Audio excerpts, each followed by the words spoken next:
Uno de los temas de la parsha de esta semana, Parshat Shlach, son las libaciones. ¿Qué significa libaciones? Cuando uno estudia las leyes de las ofrendas que ocurrían en el templo, las ofrendas básicamente tenían dos componentes fundamentales. Componente número uno es la ofrenda propiamente dicha, el animal, por así decir, que se llevaba al templo, dependiendo de la ofrenda, dependiendo del tipo de animal, dependiendo de qué es lo que uno quería lograr con esa ofrenda. Entonces, ¿cómo eran las leyes de esa ofrenda? Perfecto. Pero el segundo componente son las libaciones, que se trataba de ofrendas vegetales de aceite, vino y harina, en general harina de trigo, que se llevaban acompañando a la ofrenda propiamente dicha, acompañando al sacrificio animal. Entonces tenemos el animal y tenemos la parte vegetal. Muy bien.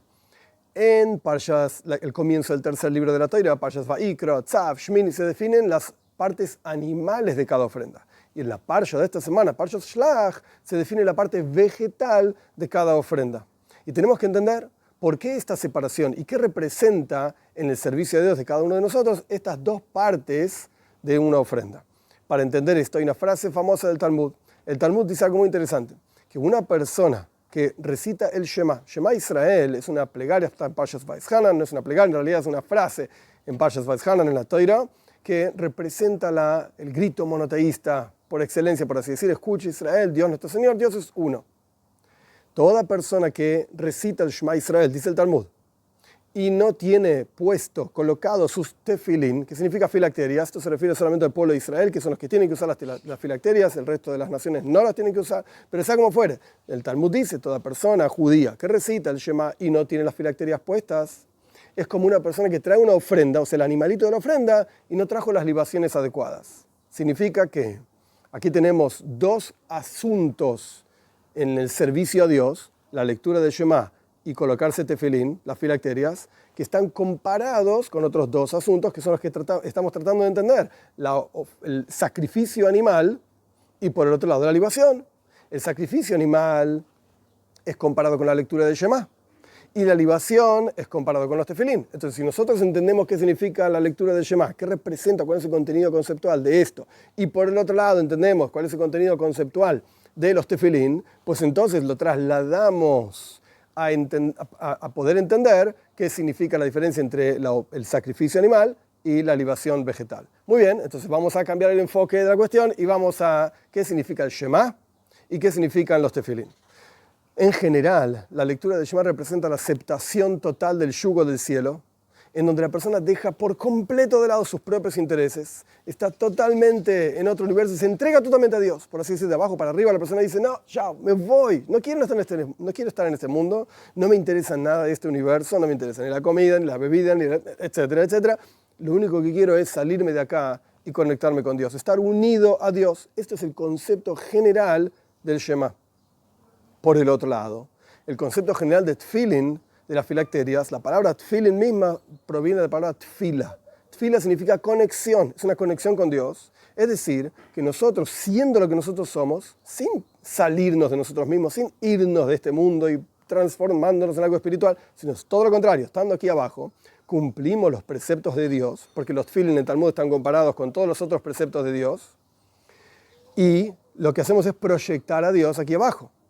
En el caso del Shema es de abajo para arriba, la persona se sale de sí mismo y se va, adiós, chao, no me importa nada. En el caso de los tefilín, justo lo contrario, de arriba hacia abajo, proyectamos la presencia de Dios aquí abajo, nos conectamos con Dios estando aquí abajo para justamente revelar la presencia de Dios, es de arriba para abajo. Entonces vemos que están estos dos asuntos en el Shema por un lado, de abajo para arriba, y en los tefilín por otro lado, de arriba para abajo.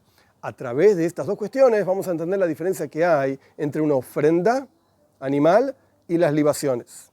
En este sentido, las ofrendas animales son comparadas con el pan. La Torá dice en Parshas Va'ikra, más de una vez también, es Korbani lachmi leishai. Mi ofrenda, mi pan, dice Dios, para mi fuego. ¿Por qué las ofrendas son llamadas pan? Específicamente la ofrenda animal es llamada pan. ¿Qué representa el pan? El pan es la comida principal. Y el pan representa que la persona tiene hambre, come pan y continúa viviendo, continúa funcionando. Y si Dios libre y guarda, la persona no come la principal comida, que es el pan, la persona fallece. Quiere decir que el pan lo que logra es la unión entre el cuerpo físico, porque hay que comer, y el alma, que es lo que da la vida. el pan representa esta unión. De la misma manera, así como hay una unión muy profunda entre el cuerpo físico y el alma, hay una unión muy profunda entre Dios y el mundo. El pan, por así decir, estas ofrendas, lo que hace es la unión entre Dios y el mundo. En donde Dios dice, bueno, continúo creando este mundo, continúo estando vinculado al mundo, así como de vuelta, la comparación entre el pan que une al alma con el cuerpo y esta ofrenda que es mi pan, dice Dios, que une a Dios con el resto del mundo. Esto es una unión que es muy importante y por eso en la Torá se ha hablado de montones de ofrendas, pero sin embargo, a pesar de su importancia, no deja de ser una unión, por así decir, exterior, externa, y no es la principal. ¿Por qué?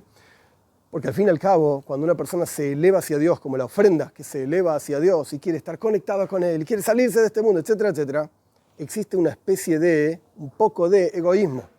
Yo quiero estar conectado con Dios. Yo quiero estar unido a Dios. Yo quiero sentir el amor a Dios y el placer del apego a Dios, etcétera, etcétera. Después de todo, es por mi propio beneficio. Entonces es una unión con Dios, por así decir, más baja. Lo que se llama en el mundo hasídico, hitzoinius, exterior. Por el otro lado, el concepto de las libaciones es al revés, es de arriba para abajo. Como la libación en la práctica se vertía sobre el altar de arriba para abajo, como un líquido que se vierte, el aceite, el vino, etc. No importan los detalles de las ofrendas, cómo funcionaba, pero el punto es que representa algo mucho más profundo. Porque la voluntad divina, como ya mencionamos, es que estemos aquí abajo y que aquí abajo cumplamos los preceptos, que esto es lo que representa los tefilin, que aquí abajo tomamos el cuero de una vaca y escribimos lo que corresponde escribir y hacemos las tiritas que corresponde hacer y la colocamos en la cabeza, la colocamos en el corazón para entregar nuestra cabeza y nuestro corazón, no en forma anulada, sino entregarlo a Dios. Es decir, no, yo no tengo más voluntad, yo no quiero nada, yo quiero Dios nada más. No, sino que mi voluntad, en el estado en el que ella es mi voluntad, de tuya, mía, pero que quiera también a Dios. No anular mi voluntad, sino transformar mi voluntad en que en lugar de querer comer, en lugar de querer beber, quiera estudiar Torah, quiera cumplir los preceptos y así sucesivamente. Entonces vemos que estas dos formas de servicio a Dios representan dos, por así decir, capas de una misma cosa. Está el núcleo, que es la proyección de Dios aquí abajo, porque esta es la verdadera voluntad de Dios. No que nosotros nos salgamos de aquí y estemos conectados con Él, sino estar aquí abajo, cumpliendo los preceptos. Y esto es lo que representan las libaciones, que descienden, por así decir, de arriba para abajo. Y esto es lo que representan los tefilin, que proyectan la presencia de Dios aquí abajo.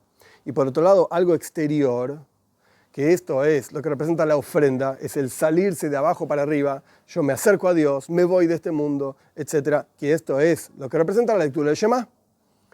En base a todo esto vamos a entender por qué en la parsha de esta semana, parsha Shlach, cuando la Torá introduce el concepto de las libaciones, la Torá dice, cuando entren en la tierra de Israel y hagan una ofrenda, entonces van a hacerla con estas libaciones. ¿Qué tiene que ver la tierra de Israel? Hacían ofrendas también en el desierto, fuera de la tierra de Israel. Entonces, ¿por qué la Torá dice que las libaciones tienen que ver con la tierra de Israel? Porque es justamente el mismo concepto. La idea de la tierra de Israel es ingresar y trabajar la tierra material, por así decir, terrenal, valga la redundancia, y ahí revelar la presencia de Dios, no salirse del mundo. El pueblo de Israel en el desierto estaban, por así decir, aislados de todo el resto del universo. Tenían unas nubes de glorias que los rodeaban, tenían el agua que venía del pozo de Miriam, tenían el man que caía del cielo. Estaban, por así decir, en una nube espiritual y no estaban involucrados con el mundo material. Justamente el concepto de las libaciones, ¿qué representa? Proyectar la presencia de Dios aquí abajo. Y esto es lo mismo que representa el ingreso en la tierra de Israel, que este era el objetivo de la salida de Egipto, recibir la Torá y justamente ingresar en la tierra de Israel para modificar el mundo material y hacerlo un lugar para la presencia de Dios. Entonces, con esta idea entendemos la diferencia que hay entre el Shema y los tefilín, de abajo para arriba, de arriba para abajo, entre las ofrendas y las libaciones. Que Hashem nos dé el mérito de poder servir a Dios en estas dos formas y saber que lo principal es, en la práctica, estar aquí abajo, cumpliendo los preceptos de Dios, a pesar de que uno pueda pensar que, no, pero la mística, y es más divertido, que hablan de este nombre y el otro nombre, y las cosas, y las letras que vuelan por... Amaise, dice en la Mishnah, en Pirkei Avos, en la ética de nuestros padres, Amaise Waika, lo principal es la acción, es estar aquí abajo, haciendo del mundo entero la tierra de Israel, que lo que representa el concepto de tierra de Israel es justamente cumplir con la voluntad de Dios, aquí abajo en este mundo material.